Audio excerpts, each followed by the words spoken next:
وننزل من القرآن ما هو شفاء ورحمة للمؤمنين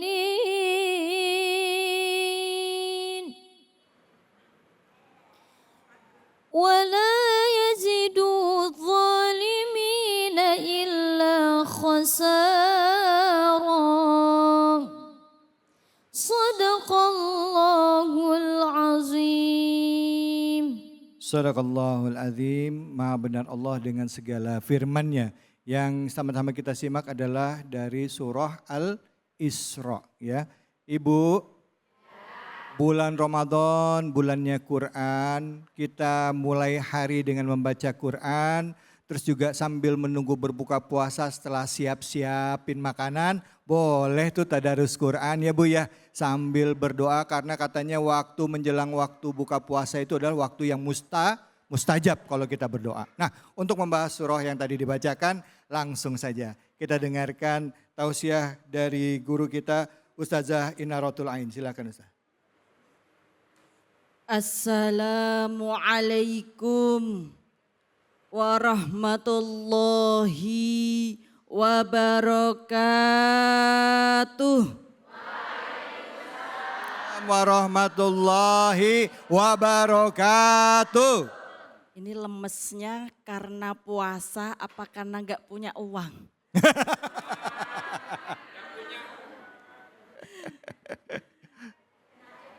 THR-nya belum keluar ya. Baru juga masih minggu awal Bu udah THR aja.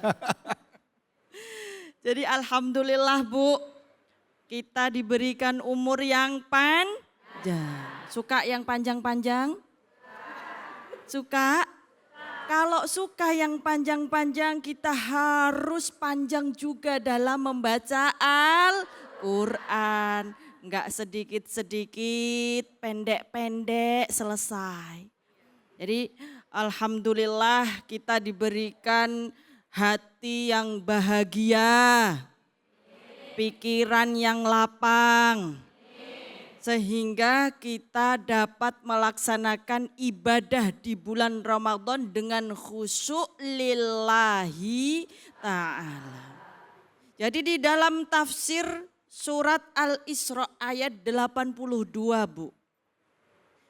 Allah berfirman, A'udzu billahi minasyaitonir rajim. Bismillahirrahmanirrahim.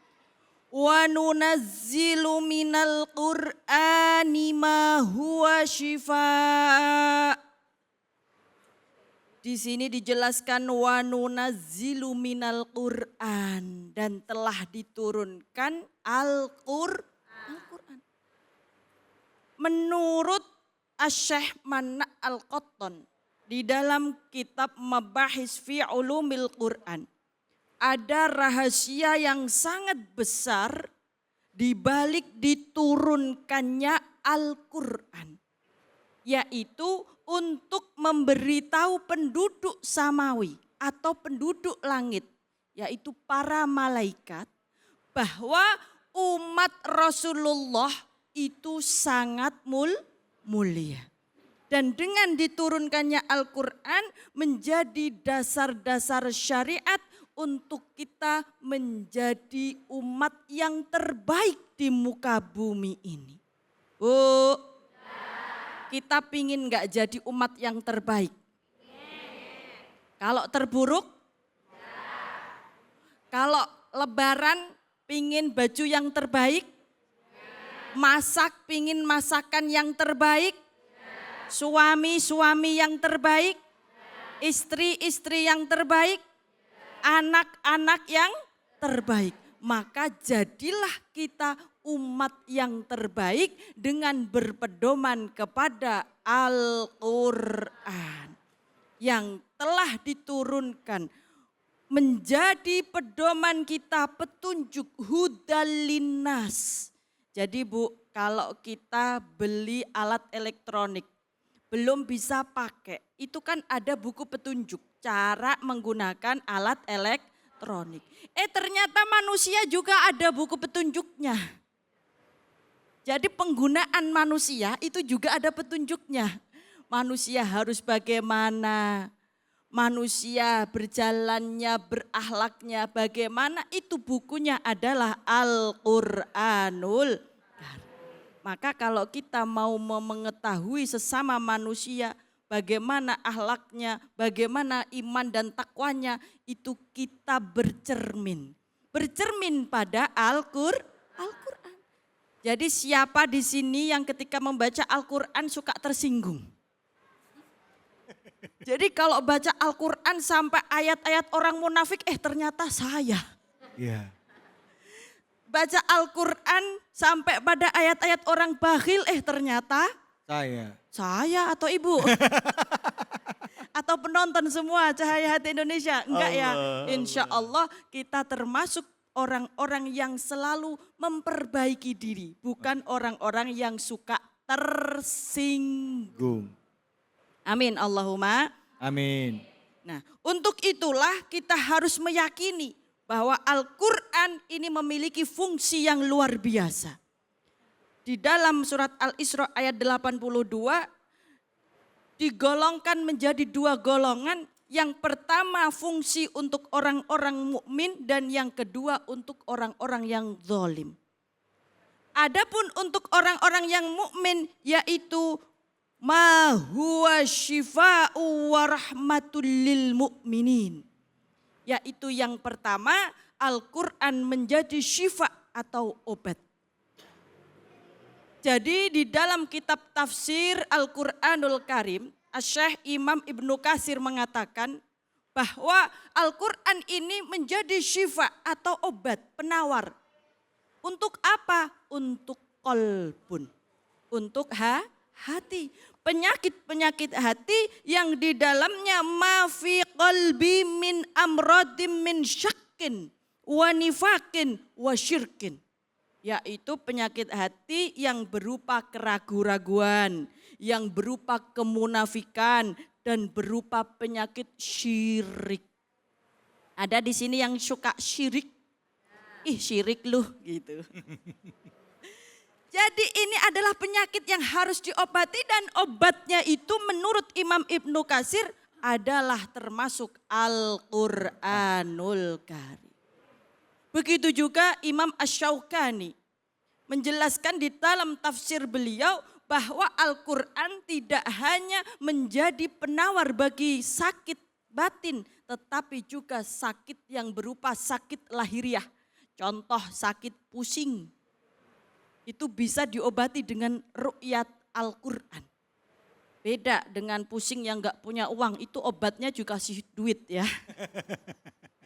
Juga demam, juga disengat hewan liar.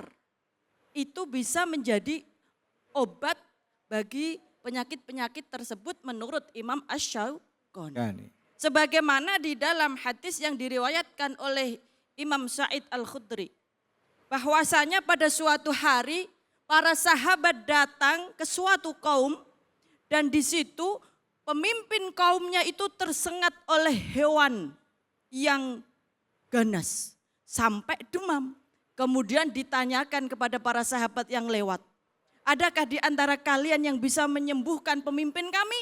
Maka ada salah satu sahabat yang datang dan membacakan surat Al-Fatihah dan demamnya itu hilang. Alhamdulillah.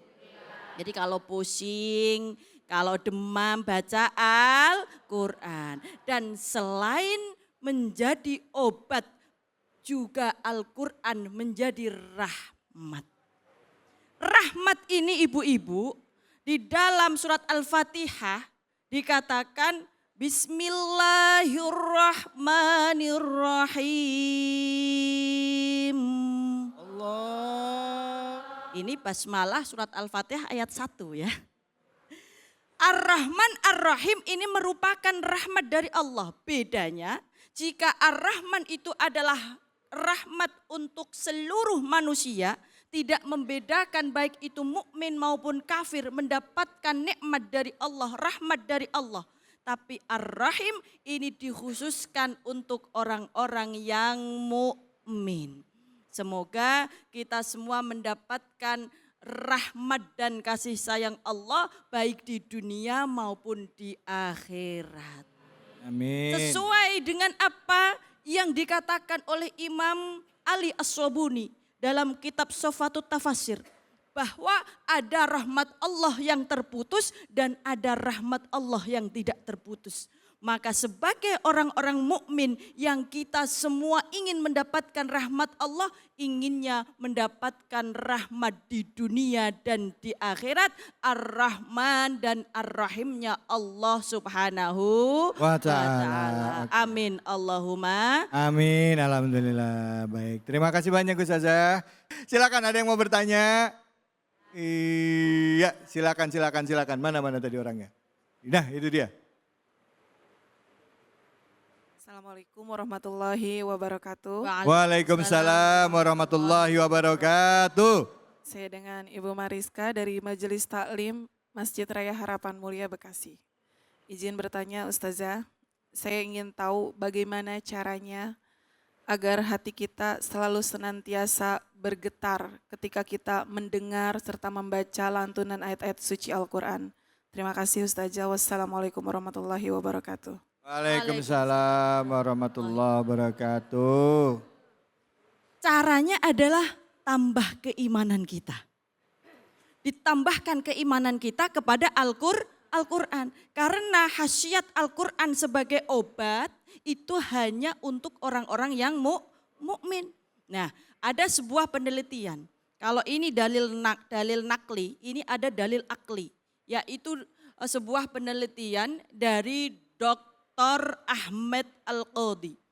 Yang di situ menjelaskan bahwa 97% ketika kita membaca Al-Quran akan berpengaruh pada diri kita. 97%. Dikuatkan juga oleh Muhammad Salim. Ini adalah seorang peneliti dari Universitas Boston.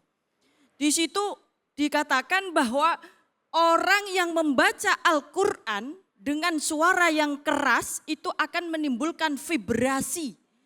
Vibrasi yang di situ menyembuhkan atau memperbaiki sel-sel yang rusak sehingga bisa menjadi sel yang bagus. Maka kita harus kuatkan iman kita dulu. Kalau kuatkan imannya kita hebat, maka ketika membaca Al-Quran kita akan selalu bergetar seperti HP yang ketika mendapatkan telepon. Nah, kalau Al-Quran ini kita jadikan sebagai getaran HP kita, maka subhanallah ketika kita mendapatkan, mendengarkan, membaca Al-Quran maka akan bergetarlah seluruh tubuh kita sebagai dasar dari panggilan dari Allah Subhanahu wa ta'ala. Ini adalah sebuah metode atau cara agar kita bisa selalu mendekatkan diri kepada Allah. Karena mohon maaf Bu, zaman sekarang itu zamannya zaman edan. Sekarang yang jadi tuntunan bukan Al-Quran tetapi apa? HP. Tapi saya kasih tahu caranya Bu. Biar tidak ikut edan, bagi para pemegang HP silahkan download aplikasi Al-Quran. Jadi dimanapun kita membawa HP, kita pun bisa tetap membaca Al-Quran biar tidak edan. Kenapa banyak orang edan? Karena mereka tidak suka membaca Al-Quran sehingga jiwanya menjadi gersang, pikirannya menjadi tidak tenang. Akhirnya zaman semakin rusak, akhlakul karimah semakin bobrok. Itu karena pengaruh dari penggunaan HP yang tidak baik.